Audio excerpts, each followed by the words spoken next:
पुनः आप सभी का स्वागत एक और एडमिशन अलर्ट के वीडियो को लेकर। आज का पहला वीडियो आपने देखा जहां मैंने पीएचडी एप्लीकेशन के विषय में आपको जानकारी दी।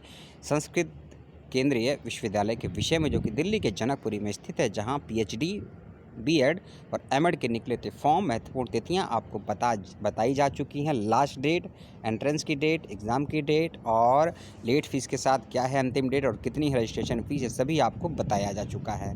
वीडियो लंबा हो, एक वीडियो में ना आए सभी जानकारी, इसीलिए दो पार्ट में वीडियो बनाया गया है कि सभी चीज़ों को अलग अलग करके आपको समझाया जा सके। वीडियो के देखने के बाद कोई समस्या सवाल मन में हो तो पूछ जरूर लीजिएगा। और संस्कृत विषय के विद्यार्थी खासकर ध्यान रखिएगा, यह संस्कृत विश्वविद्यालय है और अन्य विश्वविद्यालयों के विद्यार्थी भी इसमें प्रतिभागी हो सकते हैं, यानी कि आवेदन कर सकते हैं। यह विश्वविद्यालय का एड्रेस है और यह भारत सरकार का एक केंद्रीय विश्वविद्यालय है। 2018 या 19 में, मेरी जानकारी को सही कीजिए, इसको केंद्रीय विश्वविद्यालय का दर्जा दिया गया है। इस बात का रखिएगा ध्यान। अब चलते हैं नोटिफिकेशन के साथ साथ सभी महत्वपूर्ण जानकारियों को। इसको इग्नोर कर दीजिए, इसको इग्नोर नहीं कर सकते हैं। एमए में आपके 55% अंक होने ज़रूरी है यदि आप जनरल कैटेगरी में हैं और ओबीसी कैटेगरी में हैं, ईडब्ल्यूएस कैटेगरी में हैं। एससी, एसटी और ओबीसी में नॉन क्रीमी लेयर बच्चों को 50% अंक होने पर आवेदन फॉर्म भरने की छूट दी गई है। इस बात का ध्यान रखिएगा। और चलते हैं आगे चलते हैं। ये देखिए पॉइंट नंबर 5 को ध्यान से पढ़ लीजिए। किसी भी कैटेगरी के और किसी भी एग्ज़ाम क्वालिफाई बच्चे को एंट्रेंस से छूट नहीं दी गई है, यानी कि एग्जाम्प्टेड नहीं रखा गया है जो अन्य विश्वविद्यालयों में होता है कि नेट, जेआरएफ, स्लेट, एमफिल विद्यार्थियों को प्रवेश परीक्षा से छूट दी जाती है। ऐसा नहीं है। इस विश्वविद्यालय में सभी को प्रवेश परीक्षा देना अनिवार्य है। आरक्षण की नीति क्या है वह भी नीचे दी हुई है, स्पष्ट साथ से देख लीजिएगा। और प्रवेश परीक्षा का माध्यम, इस लाइन को ध्यान से पढ़ लीजिए, जो लिखा हुआ है संस्कृत में होगी, माध्यम से होगी, केवल और केवल संस्कृत में होगी, ना हिंदी में ना अंग्रेजी में। और आपका साक्षात्कार भी संस्कृत माध्यम में होगा। और जो आप सनॉप्सिस रिसर्च प्रपोजल लेकर जाएंगे या भेजेंगे फॉर्म के साथ, वह भी संस्कृत माध्यम में ही बनाना होगा। इस बात का ध्यान रखिएगा। 1 साल की फ़ीस है। ये इसके रीजनल सेंटर है जहाँ से आप संपर्क कर सकते हैं अपने अपने राज्यों में और ज़िलों में। इस बात का ध्यान रखिएगा।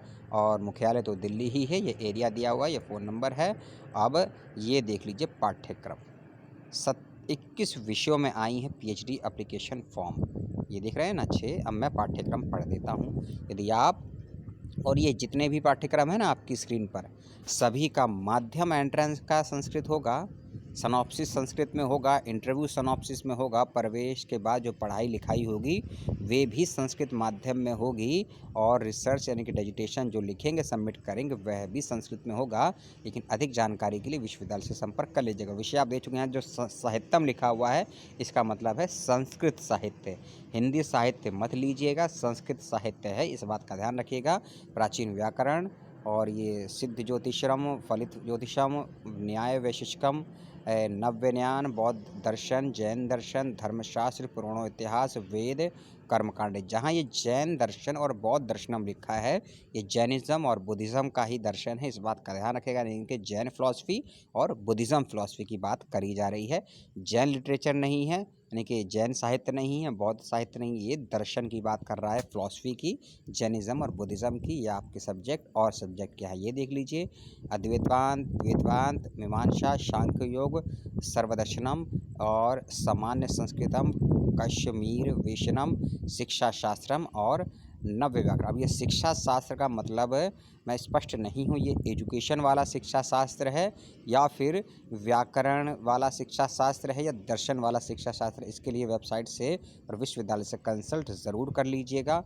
किस प्रोफेसर के अंदर कितनी सीटें हैं ये भी दी हुई है। सबसे पहला ये देखिए ना, ये इसको असिस्टेंट, ये एसोसिएट, यानी कि जो 4 सीटें हैं असिस्टेंट, 6 सीटें एसोसिएट और 8 सीटें प्रोफेसर के लिए नियुक्त की गई हैं। इसीलिए किस विषय में कितनी सीटें हैं यह इसमें अभी लिखित में जानकारी नहीं है।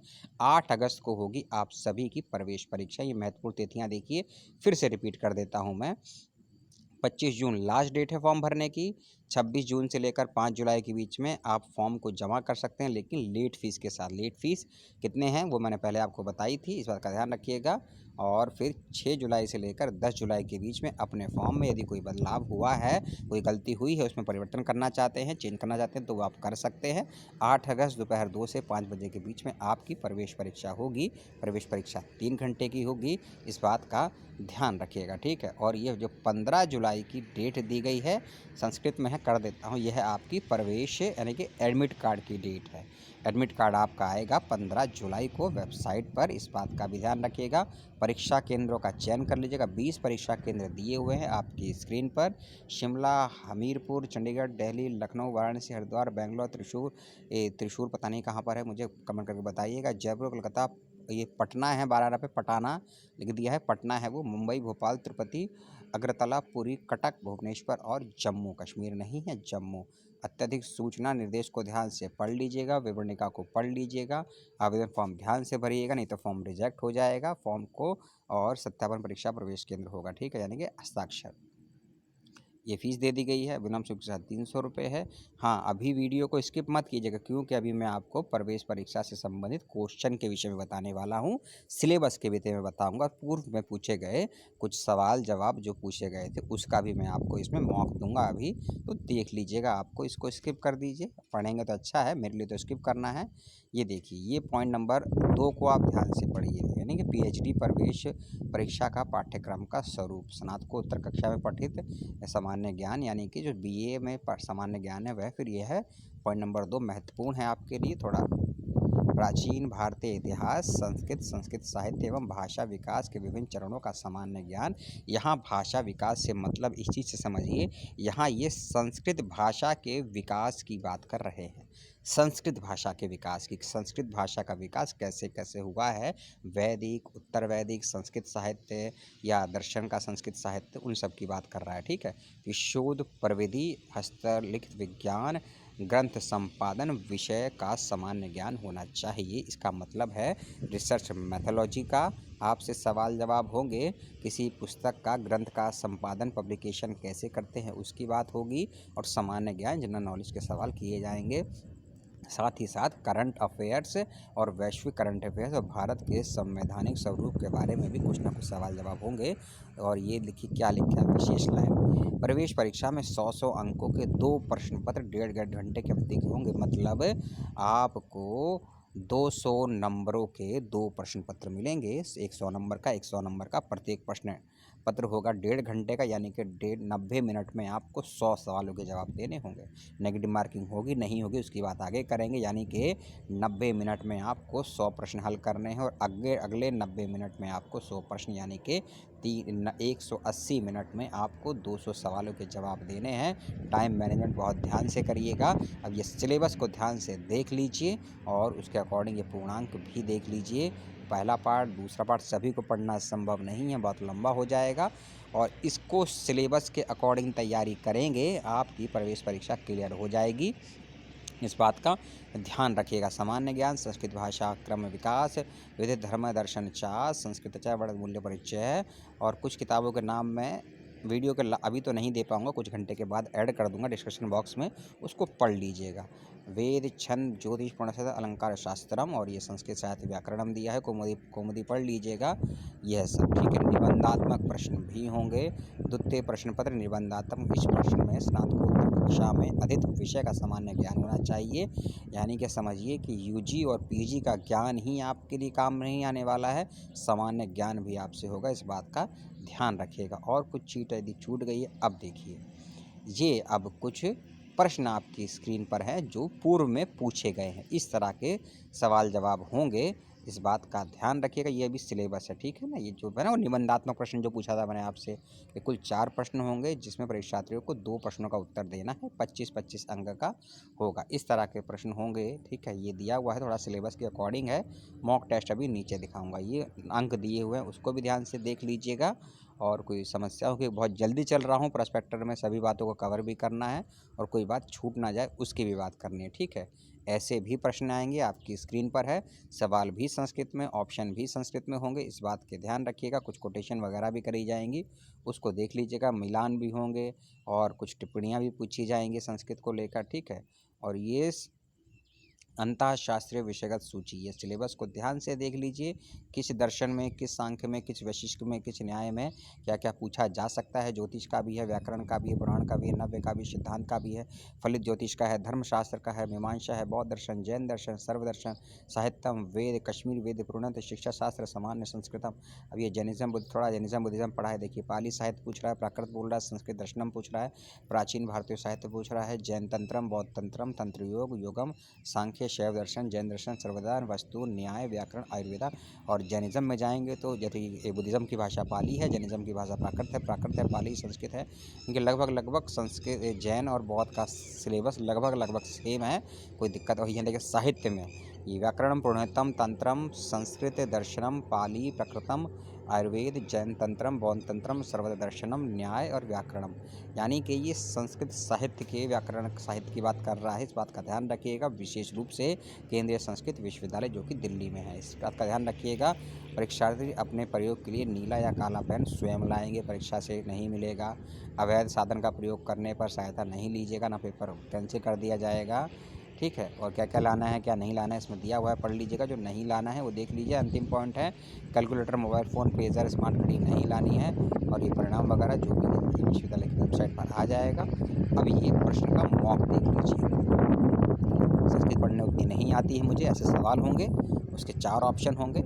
और ये क्या दिया हुआ है, सामान्य ज्ञान है, ठीक है। सामान्य ज्ञान के ये सवाल है कुछ, ये आपकी स्क्रीन पर है। फिर ये शिक्षा शास्त्र क्षेत्रणम, इसके भी कुछ सवाल है। ये देखो 20 अंक दिए हुए ना, यानी कि 20 अंक मतलब अगर 20 सवाल होंगे तो 20 अंक हो गए ना। तो इसमें कुछ मॉक दिए हुए हैं। ये फिर शिक्षा, इन ऑप्शन भी होगा, ये शिक्षा दर्शन का है, है, ठीक है। ये सवाल देख लीजिए अपनी स्क्रीन पर, स्टॉप करके वीडियो को देख लीजिएगा, कोई दिक्कत नहीं है। और क्योंकि सवाल का जब मॉक होगा ना आपके समक्ष, तो आपको तैयारी करने में, देखो पूरा व्याकरण है, पूरा व्याकरण है ये। जैसे हम प्रत्यय बोलते हैं, तुम बोलते हैं, वो सब दिया हुआ है, ठीक है। संधि है, संधि विच्छेद है, ये सब दिया हुआ है। संस्कृत साहित्य को लेकर तो गीत गोविंद, ये हिंदी का भी क्वेश्चन है। ये ग्रंथों के रचनाकारों के नाम है, उनके ग्रंथ है, आपको बताना है कौन सा ग्रंथ किसका है। बहुत अच्छे सवाल हैं। ये देखिए द्वैत का हो गया, ये लॉन्ग क्वेश्चन है आपके, ऐसे सवाल होंगे और इनका जवाब आपको संस्कृत में ही लिखना होगा। और ये देखिए 2 हैं, दोनों करने हैं। और ये जो लिखा है ना अनिवार्य वाला, पहला वाला, ये अनिवार्य क्वेश्चन 2 हैं, दोनों ही करने हैं।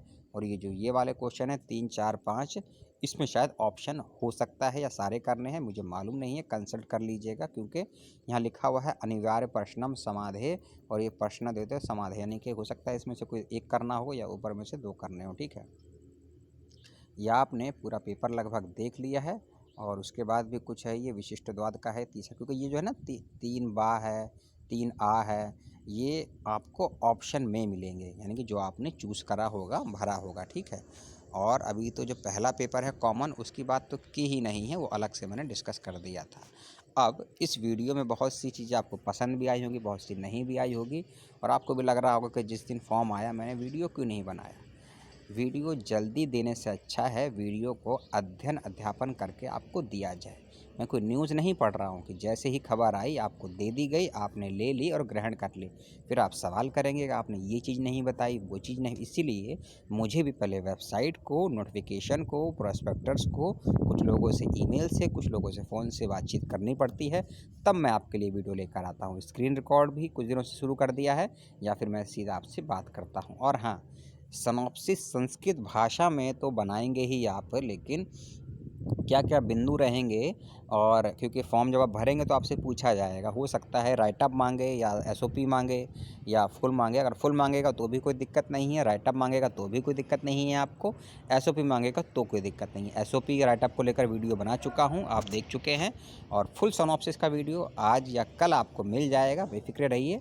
पॉइंट टू पॉइंट आपको समझिएगा, बनाइएगा, जो भी 12-14 पॉइंट हैं सब आपको दिए जाएंगे। वीडियो को लेकर कोई प्रतिक्रिया हो तो पूछिएगा, सवाल हो तो पूछिएगा। और यदि पूरा वीडियो नहीं देखा है तो वीडियो को पूरा देखिए, फिर सवाल करिए, तो मुझे जवाब देने में और आपको सवाल पूछने में संतुष्टि होगी। टेक केयर, जय हिंद, जय भारत।